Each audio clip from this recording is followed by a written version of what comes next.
I've just finished watching Spurs' 1-0 victory over Arsenal in a North London derby pre-season clash. And overall, there was a lot to like, man. I was really impressed with the overall structure that Frank deployed. We played pretty differently to how we've set up so far, and I like that because that's kind of what Frank was brought in to do, is be adaptable, play to the circumstances, the situation, and I think we saw that really, really well today. So I'm going to pretty much explore how we set up overall, and then some of the key things that I really liked about today, and then some small issues I think as well. First of all, will touch on I think the wingers and how much difference it makes having two technical wingers on the same pitch on either flank, and then also want to touch on the overall pressing structure, how we built up, and then I'm going to sort of go through every player to be honest, and how I thought they got on, what they brought to the game, what they maybe lacked. So if we take a look at how we built up here, normally, so far this season, we've seen us build up in a bit of a 3-2 shape with one of the wing backs getting really, really high and then the other fullback kind of making it into a back three. Often Pedro Porro has been doing that.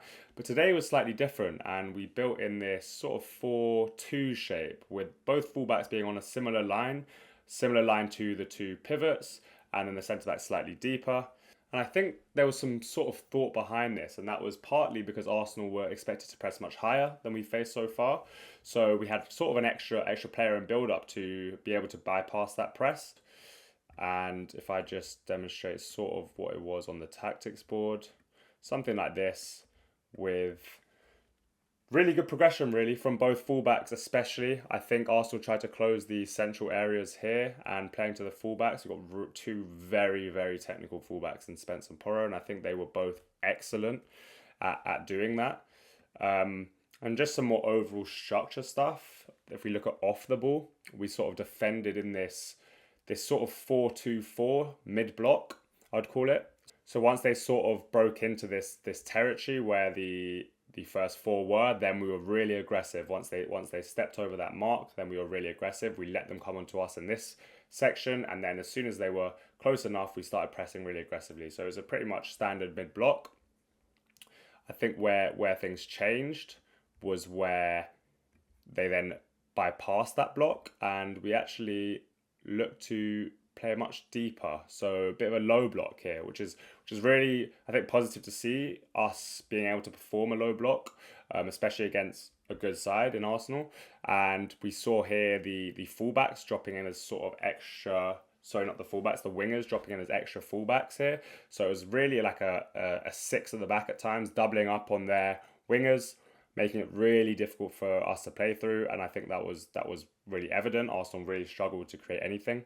So I think overall that was really, really positive, and just a sort of outline of what the structure was.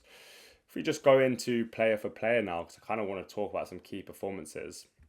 I'm going to start with the wide players because I think both of them were really excellent, and I think it's made such a difference to have two technical footballers on either flank. And there's a few reasons for this. I believe that once the ball does get advanced to these advanced areas, especially from deep areas, let's say Van der Ven plays a pass into Odobert here.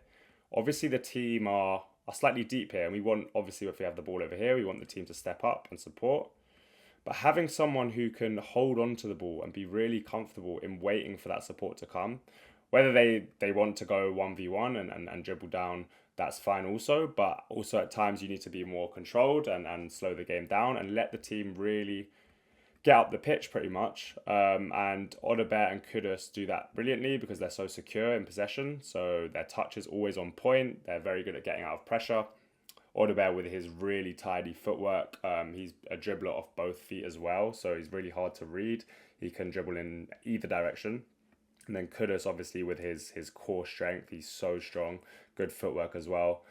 So I think that was a big key. Too many times last season, the wingers would get the ball in these high areas, and the team would still be deep. And as they're starting to rise up and support, the ball gets turned over and they're sort of caught in no man's land in between. They haven't got time to go and support, but they haven't also stayed solid in their shape. So we leave with these gaps and it's all just a bit of a mess. So I think that was a key point. Both of them looked threatening. I think Odobert slightly more so. I think Odobert was really, really sharp in this game. He hit the post. His dribbles were really clean. Just such a smooth footballer. So I was really impressed with Odobert and Kudus. Of course, I think Kudus finally met a bit of his match in Lewis Skelly. And Lewis Skelly is one of the strongest players in the league as well. And I think they had a really good battle. You won't get many defenders who can match Kudus's physicality. And today was one of them. And he still looked sharp as well. But I think there's even more to come from Kudus. I'm super excited by him. So yeah, that's the wide players. I think that technical ability is so key. It just allows us to gain momentum, and if we go back to the board, really allows us to sustain attacks, because once everyone gets up the pitch and we've recycled the ball, or the Reds hold on to it, he's able to keep possession, then we can camp in the opposition half, and it's really hard for them to get out, and especially with the likes of Van der Ven cleaning up, we can just sweep that up and recycle. And that's where you really build pressure and dominate games and sort of make sure the opposition are on the back foot all the time, because you have players who can keep the ball in high areas, they can recycle it, and then you can progress and gain that territory as a team. And that's how you pretty much create wave after wave of attacks. So I think that's key. Obviously, I think their output is going to have to go up a level, certainly, and I think this will come. Both of them, I don't think their output yet is good enough, but they both have the capabilities of doing that, and I think Frank is a very good attacking coach, so I think they'll definitely come on leaps and bounds there. The next player I want to talk about is Djed Spence, because I think he was absolutely excellent. I mean, there's not much more I can say about Spence in terms of he's just so complete. He's such a complete footballer that he can kind of play in any role, any position on the pitch. Just give him the ball, he's comfortable, he's not phased, he can keep the ball with ease. But more so than that, it's just his defensive game. I urge any winger to try to take him on 1v1, because you're not getting any change out of Spence. I genuinely believe he's one of the best 1v1 fullbacks around. His ability to stay so locked in while he's so quick, so eager to win the ball but not diving in. He really challenges himself to win that 1v1 duel. You can tell he's competitive, he's aggressive, but not rash ever. And that's what I really like about Spence. And so in general, I think both fullbacks were pretty good, and I really liked this structure because it just gave us an extra option in possession to pop the ball around. Previously, it might have been more like that, and obviously there's just less players to help us in build up. And when you're getting pressed very high, like Arsenal did, sometimes you need an extra player there, which is great. And so I think Spence was excellent. I want to slightly talk about Vicario, because I think there was some issues here where, like I said, we were getting pressed quite high, and often the pass that was on was to the fullbacks, and he struggled to make that pass again. And I think we know this about Vicario, his medium range passing isn't the best. So I think that's just something to be a little bit concerned around. Not majorly, but I think that did harm us in progression, in playing out the build-up phase at times, because yeah, there was a spare ball on, and if he was able to make that pass, there was space for Spence to really carry and hurt the opposition, and same with Porro. So I think that's just something to note. The next player I want to get onto is Pape Sarr, which wasn't even like what I was most impressed by. Obviously, outrageous goal, but it wasn't just that made him so good. He was pretty much everywhere, and I think Bentancur and Sarr. Bentancur was really good as well. I think that they're creating a good partnership in there, and I will say that I think those two are probably the double pivot we're looking like using at the moment. I think Frank wants the ability to be able to play in transition, and these two have legs for days. They can win duels, they can press aggressively. I think they, as a two, they have the capability of providing a real nice structure, which is what we saw so many times last season. I think our defensive structure was all over the place, and today gave the ball away at times in the final third, but we always looked protected at the back, and I think that was key key reason for that was these two, but also the structure as a whole. And I think there's been so much talk around us signing a number 6 or deep player. And I think we do. I think we need one. But people really want a destroyer. And I just don't think we need that. I think the structure that Frank is instilling in the team will provide the protection that we want. And I think today was a perfect example of that. I think this overall structure, obviously at times you're going to probably have one fullback higher. This 3-2 or whether it's a 4-2 like we saw. In terms of the attack, I think Bergwijn struggled. I don't see Bergwijn as a 10. I want to see him playing deeper. And I think he is just covering for Maddison there. We don't have a deputy to Maddison right now. I think we're probably in the market for one. He looked a bit anonymous and he was covering ground, but I think you want Bergwijn in these deep areas to pick up off the back four and then play through the lines, which I think we'll see more of. I'm not worried about Bergwijn at all. Richarlison struggled. I think Solanke would have been so positive in this game because there was a lot of times we were playing in transition and we were kind of playing into Richarlison's feet and there was so much space. And this is where Solanke's really good. He makes the right decisions. So he'll be travelling with the ball and he doesn't get fazed by anything. He doesn't make bad decisions. He'll lay it off. He's not a selfish player. He's heads up all the time looking for his teammates. And Richarlison sort of ran into blind alleys a little bit.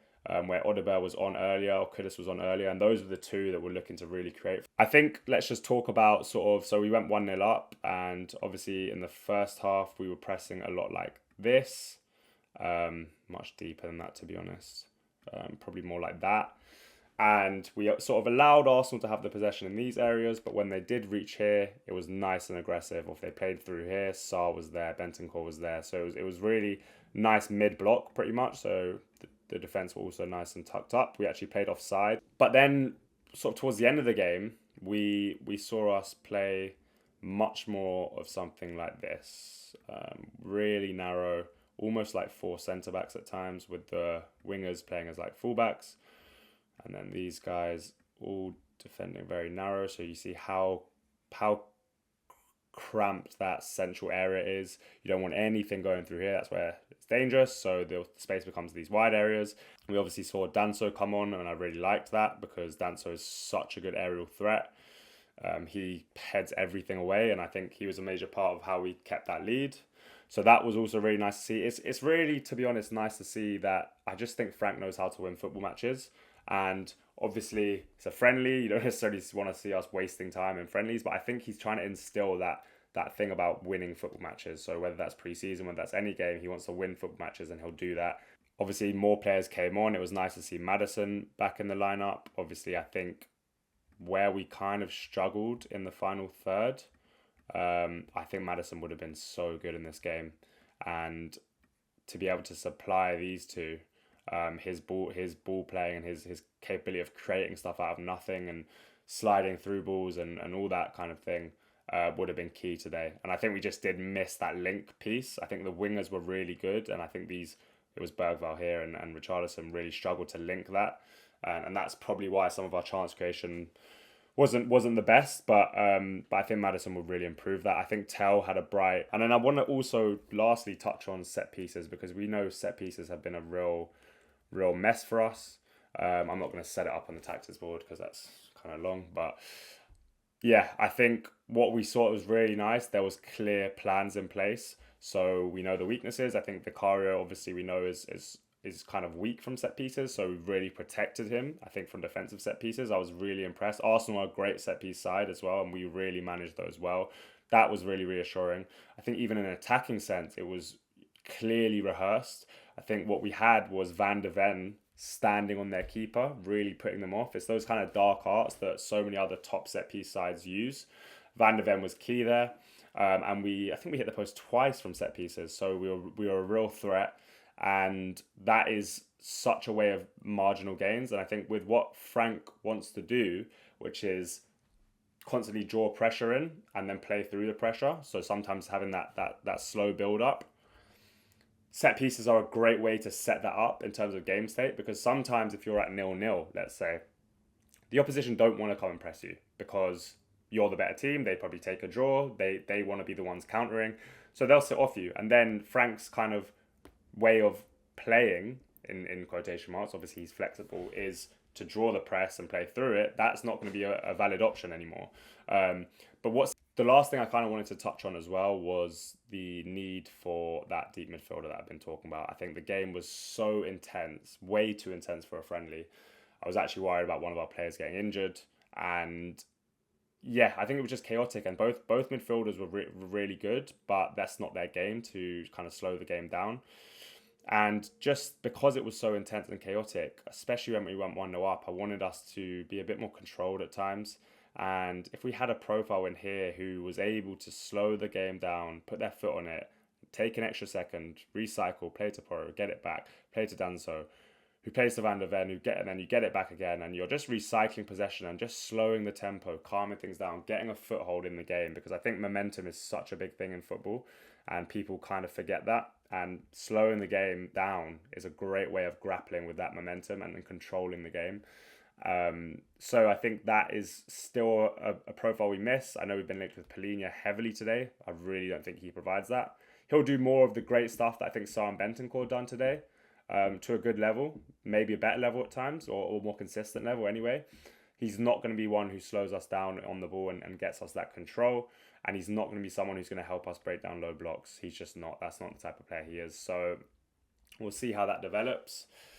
But overall, just a great performance. It's always nice to beat Arsenal. I mean, whatever the circumstances, we don't beat them enough. And I think Frank has shown today that he'll be able to perform in big games and get us big results in derby games, in teams against games against top of the table teams. Sorry. So overall, I think really positive signs. The structures look great. I think we need a couple players in the market, which hopefully we get in the weeks coming up. And I think we're going to be in a great place this season. There's some real exciting players coming up, players who are going to take leaps this season. I'm so sure of it. Some of the younger guys, I think they're going to really progress under Frank, especially when platformed correctly. But yeah, if you've enjoyed the video, please do leave it a like. Please do subscribe to the channel as well. We've got lots more coming. Some new types of content as well that's going to be landing. Different style to what I've been doing so far, so look out for that. And then comment down below what you want me to analyze next. I've got a lot of stuff written down that I'm potentially doing, but I'd always be open to listening to you guys. And overall, I'm excited about this season. So let's all get behind the boys, and hopefully it can be a real successful one.